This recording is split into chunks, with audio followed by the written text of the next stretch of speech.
नमस्कार। आज हम लोग पढ़ने जा रहे हैं एक बहुत ही सुंदर सी कहानी, टपके का डर। किसी गांव में एक बुढ़िया रहती थी। घर में छोटे बड़े कई सदस्य थे। उसका बेटा और पोते उसका बड़ा ख्याल रखते थे। उसका सबसे छोटा पोता उसके साथ ही सोता था और सोते समय दादी से कहानियाँ सुनता। दादी उसे बहुत सारी कहानियाँ सुनाती थी। जब भी वो दादी के पास जाता था तो दादी को कहानी सुनाने के लिए कहता था।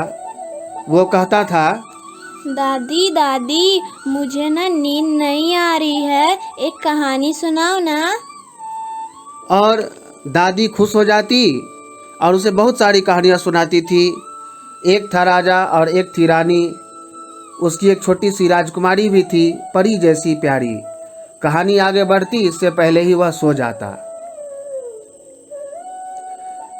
उस वर्ष वहाँ बारिश बहुत हुई, इतनी हुई कि बंद होने का नाम न लेती। अच्छे अच्छे मकानों की छत टपकने लगी। फिर बेचारी उस बुढ़िया की टूटी फूटी छत की क्या बिसात। पानी की बूंदें हर जगह टपक रही थी, टप टप टप टप। और दादी ने पोते को उस ओर सुला दिया जहां पानी नहीं टपक रहा था। लेकिन पोते को नींद नहीं आ रही थी। पानी अभी भी बरस रहा था। चारों ओर अंधेरा था।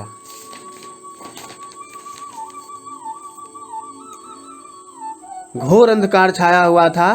तो पोते ने कहा, दादी मुझे तो बड़ा डर लग रहा है, क्योंकि सब तरफ अंधेरा ही अंधेरा है। आपको डर नहीं लग रहा है?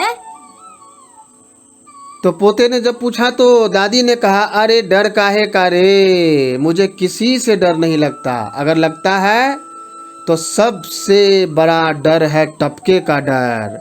दादी ने पोते की हिम्मत बढ़ाई।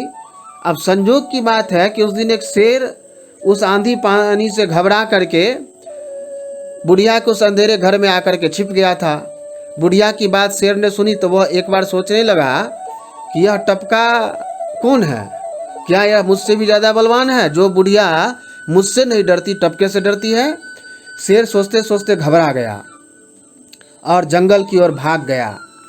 और जब भाग रहा था तो उसके दिमाग में केवल एक ही बात समाई हुई थी कि टपका कौन है। उसने अभी तक टपके को देखा नहीं था। हर समय डर उसे लगा रहता था कि कहीं वह जंगल में इधर आकर के न निकल जाए। इसी डर के कारण वह एक टूटी फूटी उजाड़ झोपड़ी में जाकर के छिप गया, ये सोचकर कि कहीं टपका इधर आ गया और मुझे पीट दिया या कुछ कर दिया तो मेरा क्या होगा। अब इस आंधी पानी के बीच एक कुम्हार का गधा कहीं भाग गया और वो कुम्हार बेचारा परेशान हो गया। और कुम्हार मन में सोचने लगा, ओहो, इस आंधी तूफान में मेरा गधा कहाँ चला गया? वह सोचता रहा और अपने दोस्त रामू के घर पर गया और वहां जाकर पूछा। भैया रामू, उसने दरवाजे पर जाकर जोर से आवाज लगाई, भैया रामू जरा बाहर तो आओ। क्या तुम अंदर हो भैया रामू? अब रामू भी इस आंधी पानी के कारण घर में ही था। जब उसे अपने भाई बंधु की आवाज़ सुनाई दी तो वह चिल्लाया, हाँ भैया, बाहर कहाँ खड़े हो, अंदर आ जाओ। इस पानी में कहीं खांसी खुर्दा हो गया तो मुश्किल हो जाएगी। वह भींगा हुआ तो था ही, उन्हीं कपड़ों में अंदर आ पहुंचा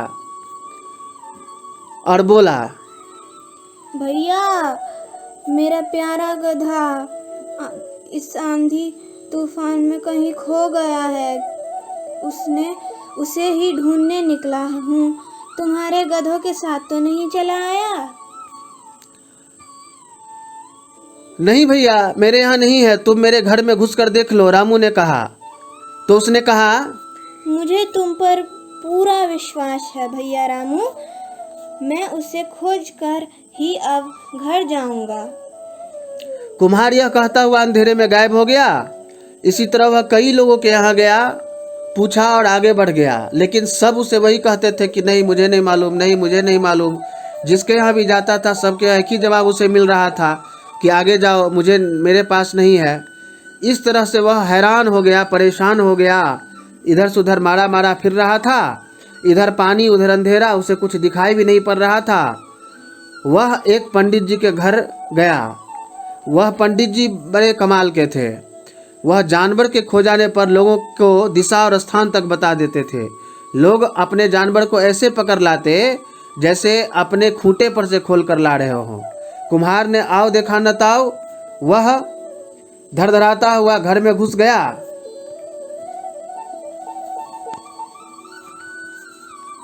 पंडित जी मेरा प्यारा गधा, पंडित जी मेरा प्यारा गधा खो गया है, जरा बता दो ना कहाँ है। पंडित जी तो वैसे ही परेशान थे। उनका घर कई जगह से रिस रहा था। उन्हें कुम्हार का बेवक्त आना बिल्कुल अच्छा नहीं लगा। पंडित जी गुस्से में बड़बड़ा कर बोले, होगा किसी खाई खड्डे में। कुम्हार खाई और पोखरों में गधे की तलाश में भाग छूटा। एक तलैया के किनारे एक टूटी फूटी झोपड़ी उसे दिखाई दी। वह उसी ओर बढ़ गया।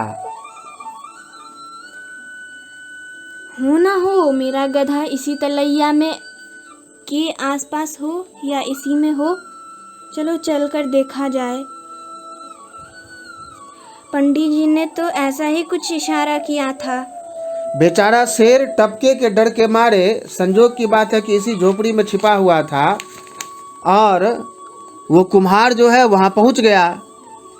जो ही वो कुम्हार उस झोपड़ी के पास आया और शेर ने करवट बदली तो कुछ तिनकों पत्तों की आवाज़ हुई। अंधेरा तो था ही। कुम्हार ने अंदाज़ा लगाया कि हो न हो उसका गधा यहीं पर बैठा हुआ है। वह झोपड़ी में घुस गया। जाते ही उसने सबसे पहले उसे 2 डंडे जड़ दिए। शेर की हालत खराब थी। उसने सोचा यही वह टपका है जिसके मारे बुढ़िया भी डर रही थी, क्योंकि कोई आदमी होता तो मुझे देखते ही डर के मारे बेहोश होकर गिर पड़ता। इसने तो आओ देखा न ताओ मेरी पीठ ही तोड़ कर रख दी। मैं अगर और हिला डुला तो न जाने मेरी क्या गत बनाएगा। गत मने दिशा, दशा, हालत। वह चुपचाप बैठा रहा। अब ये कुम्हार गुस्से में बोला, मुझसे बचकर कोई रहा न आज तक। मैंने जाने कितने चारा छोड़ दिए। तू समझता था कि मैं इस झोपड़ी में छिप कर बच जाऊंगा। कुम्हार ने यह कहकर शेर का कान पकड़कर खींचना शुरू कर दिया। बेचारा शेर टपके के डर के मारे चुपचाप उठकर कुम्हार के साथ चल दिया। कुम्हार 10 तरह की बातें सुनाता, शेर को डांटता हुआ भागता भागता अपने घर आया और शेर को रस्सी से आंगन में बांधकर घर में जाकर सो गया। दिन निकला, बारिश बंद हो चुकी थी। लोग वहां से निकलते और अचंभा करते, कुम्हार के घर के आगे गधे की जगह शेर बंधा हुआ था। तो ये प्रेम शरण जी की रचना है। इसमें रस का प्रयोग थोड़ा सा किया गया है कि अचंभे में क्या से क्या हो जाता है। जानबूझकर यदि कहा जाए कि उस कुम्हार को ही यदि कहा जाए कि तुमने रात ऐसा कुछ कर दिया और सुबह जब वो निकला होगा और भीड़ लगी हुई देखी होगी उसने, तो डर से हाथ पैर तो उसके भी काँप ही गए होंगे। तो इसमें थोड़ा सा हास्य रस की भी बात हो रही है। तो थोड़ा सा रस का स्वाद आपको दिया गया है। आपको बताया गया है कि किस प्रकार से हम कहानी में से रस की उत्पत्ति कर सकते हैं। और आपके मनोरंजन के लिए कहानी प्रेम शरण जी के द्वारा लिखी गई है। मुझे तो बहुत अच्छी लगती है कहानी। तो मुझे पूरा भरोसा है कि आपको ये कहानी ज़रूर पसंद आई होगी और मेरा प्रयास भी पसंद आया होगा। मिलते हैं फिर। बहुत बहुत धन्यवाद। अगर आपने हमारे YouTube चैनल को अब तक सब्सक्राइब नहीं किया है तो आपको यहाँ सब्सक्राइब बटन दिख रहा है, इस पर आप क्लिक कीजिए और हमें सब्सक्राइब कर लीजिए। और साथ ही साथ इसके सामने एक नोटिफिकेशन बेल आ रहा है, इसे भी आप इनेबल कर दीजिए ताकि आपको तुरंत नोटिफिकेशन मिले जब भी हम कोई नई वीडियो अपलोड करें।